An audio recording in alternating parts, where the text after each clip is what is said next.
Hello everyone, in this video I'll be showing you a pure 12 Enchantment Wizard build guide in Baldur's Gate 3. Now the Enchantment Wizard gets some fun abilities. At level 6 there's the Instinctive Charm, which reads like it works like the Illithid Charm, however it's more similar to Counterspell in how it actually works. And we also get this Split Enchantment ability, which actually is great because we can take Hold Monster and apply it to 2 enemies at a time.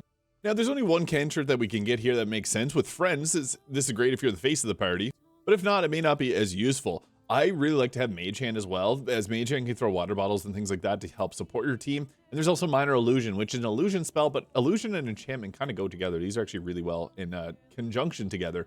We do need a damage option, so Toll the Dead, Firebolt are 2 good options. I guess we'll go with something like this.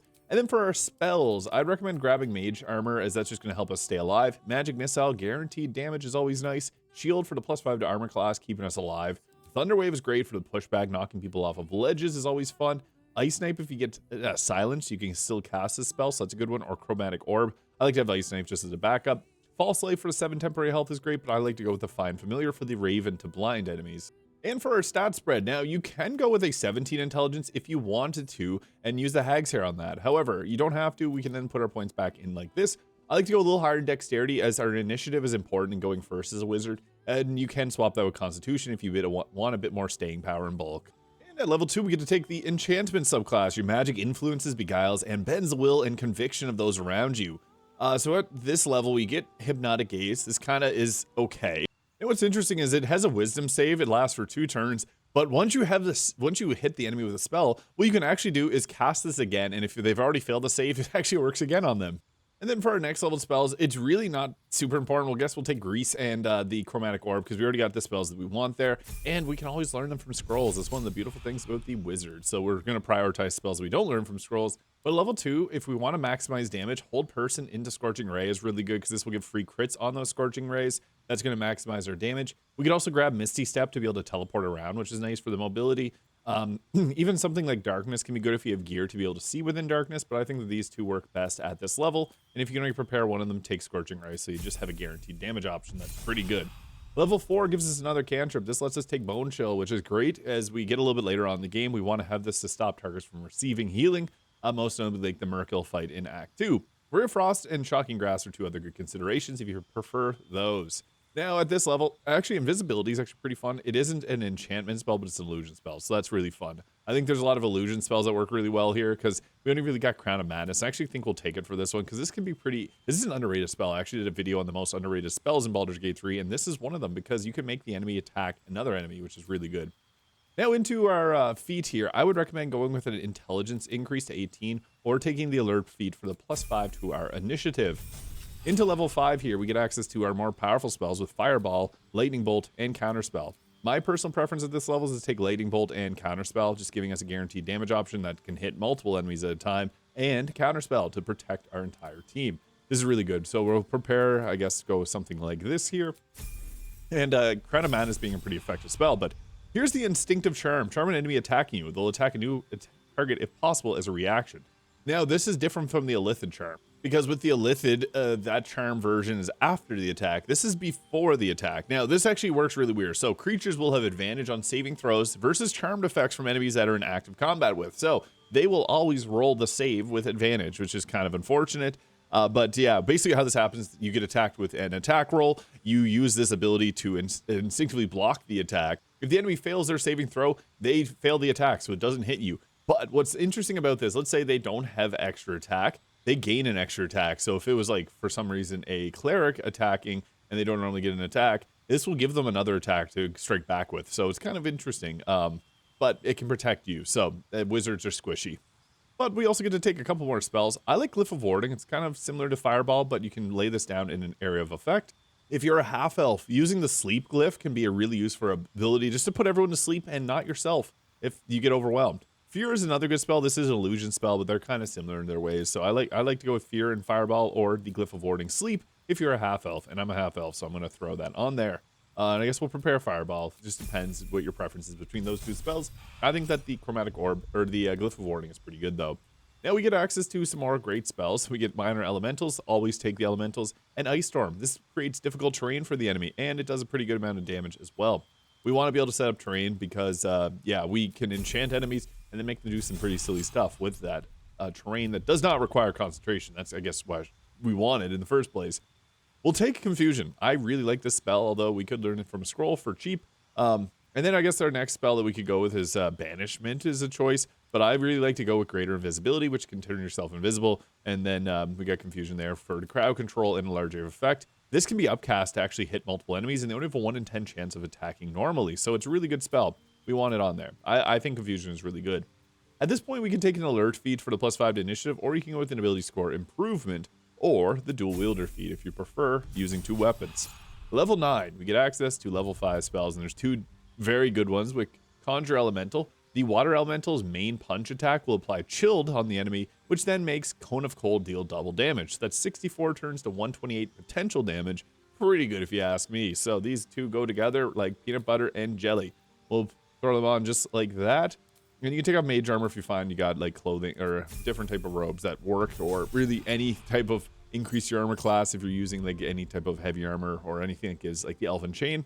But here at level 10 is when we get our fun ability with a split enchantment. You know your enchantments inside and out. You can target 2 creatures with an enchantment spell that would normally only target 1 creature. This means that we now can do Hold Monster on 2 targets, or Dominate Person on 2 targets. It's kind of cool. So that really opens things up. Normally you can upcast this to be able to do it, but there's a pretty hefty cost difference between level 5 and level 6 spell slots. And for our cantrip that we'll be taking at level 6, I guess we'll go Toll the Dead, and we'll prepare the following spells. I'm actually going to put Dominate Person on, but Hold Monster will be better in most instances. I just want to be honest with that. Just for the purpose of this video, we're going to go Dominate Person because it's good too. Now we get, the sorcerer gets, or the wizard gets much better spells than the sorcerer. We get Chain Lightning, Odaluk's Freezing Sphere. This is like a better version of Ice Storm. It hits in a larger area, and it does pure cold damage. So if you have your water elemental already damaging enemies, that is great. We'll keep Dominate Person on there. We'll throw on, it's really up to you. I'm going to take Luke's Freezing Sphere because I play a lot of Sorcerer. I got enough of Chain Lightning. But if you like Chain Lightning, you can prepare that one as well. And for our final level, we do get some, Eye Bite is kind of adjacent to Enchantment. It's not really the same. But we really only get Otto's Irresistible Dance, which kind of got nerfed. It's irresistible for the first turn of combat, but then they can resist it afterwards. Previously, it was actually truly irresistible. It made Raphael's fight too easy because he would just be dancing the entire time.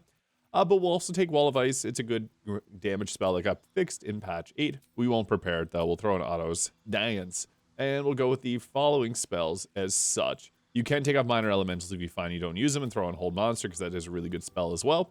And if you didn't already take your intelligence up to 20 with the hags here, you can now. If you want, you can go with Dual Wielder and take 2 staves. That's actually a really fun combination because you can cast it like crazy. Warcaster is great if you don't have the Constitution-based amulet, and Tough will give you 2 extra health points for every level, but you could also just go with the Constitution increase. And the outfit mod that I'm wearing is Luna and Umbra by Aridea on Nexus Mods. It looks awesome. All right, so for equipment, there's nothing better than the Hat of Fire Acuity on anyone that can get Scorching Ray, because with an upcasted Scorching Ray, we can get a +10 to our spell save DC, so we land every single enchantment spell, and this is important. You can alternatively use the Hat of Storm Science Power and use Thunder damage for this, but it's just easier to drop Scorching Ray and then be able to blast away with some of your more powerful spells. Now, we also got access to Cloak Protection, and Deathstalker Mantle is also great if you Dirge, because turning invisible just fits this build very well. I get the Robe of the Weave. Early game, use whatever the Robes of Supreme Defense, whatever you can find, honestly. It's really tough in the early game to find armor class that's like any type of robe. So Mage Armor is going to be an important spell. But the Robe of Supreme Defense is pretty decent in the early game. You could also add in any really light armor choice that you got there. You can also cheese for the Helldusk Armor. That is a really good choice if you want to have the highest possible armor class. But with the Robe of the Weave, this gives us a bonus to our spell save DC, which is nice too. Now, I like Luminous Gloves on this with a particular setup. So with the Callous Glow Ring, whenever we're illuminated, we do additional 2 points of damage, which is radiant damage. And then with the Coruscation Ring, when we're illuminated, we also do Radiating Orbs. And what's great about this is you can have someone with a illuminated weapon like the Blood of Lathander or Nyrolna Trident. Or if you got a team member with the Produce Flame spell, you'll have a 9-meter radius, which is like up out to like here, where you can give your teammates the ability to do that extra damage. So these two work really well together. The reason I'm going to do debuffs on this is Enchantment is kind of a debuffer in a sense. Like you take enemies out of combat, and what better way than reducing their attack rolls? Now, Radiating Orb is more so on like a light domain. It kind of fits more thematically there, but I'm going to include it here because I think this fits. And since we're applying Radiating Orbs, we can also apply Reverberation with the Boots of Stormy Calamor. Now, I also like the Morning Frost, dealing additional cold damage and applying Chilled. This is really, really good. but it's an Act 1 item, so if you wanted to use something into the later acts and you want to drop that, I'd actually, as mentioned, dual wielder with that, and the Marka Heshker staff is really good. There's two main things that we'd want with the with Marka Heshker. You can get lightning charge with the Bolts of Doom, or the Frost of Dark Winter, which will give you the ability to apply Encrust with Frost. I'm going to go with the Kreska's Lightning there because we get a free Chain Lightning, which is always fun. But the Lightning Charge is just extra damage that we'll get on top of our spells, on top of the extra Radiant damage. So you'll see a lot of blue and yellow numbers that are added on top of the damage. We also got Viconia's Walking Fortress and the Hellrider Longbow. +3 to initiative in the late game is really nice just for a bow slot that we're not using. And I put the Amulet of Greater Health on here, but there is the Spellcrux Amulet to be able to give yourself a spell slot back as well. And before combat starts, we always want to summon in our Water Elemental. Don't use the Myrmidons. What we can also do is use the Staff of Spell Power to get a free cast of that. But we also have Arcane Recovery, which lets us recover our level 5 spell slots, so we're not too worried about that. It's great if you get the same initiative as your Water Elemental, because then they can chill targets and you can hit them with Cone of Cold or Odaluk's Freezing Sphere. I'm kind of stuck right now because they're right on my behind. But what we want to always be doing is setting up our Scorching Ray so that we get the extra chance of hitting the targets. If we have disadvantage on all these rolls here, but I'm still able to hit with a 90% chance there, so I'm going to take it because we want this buff to our spell save DC. This is going to be super useful, so I'll just roll the free crit off on there. Look at all that extra yellow and blue damage and pink. Yeah, that was crazy. That was a lot.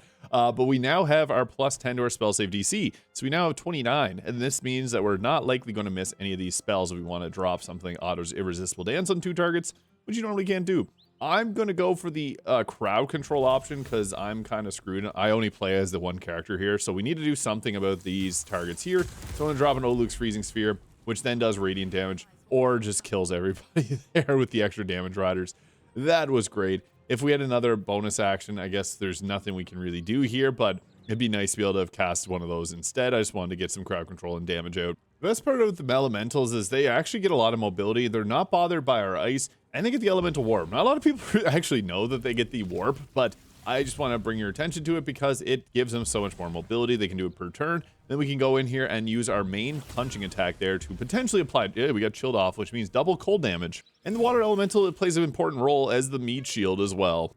And here's a chance to show off the instinctive charm. So this happens before the enemy attacks you, unlike the Illithid charm. So we can use this to block the attack. And this now charmed, we got lucky with that, so they can't attack us. We were successful. They get a free attack, so they then used it on Minsk there and then shoved him to his death. No! The charm VFX is so cool. That little heart that goes around them. But we got to deal with that back line over there, so I'm going to do something about it. The best thing is we have our spell save up to a +9 here. He can't hit me with an opportunity attack to drop it. When you get hit with attacks, you drop it.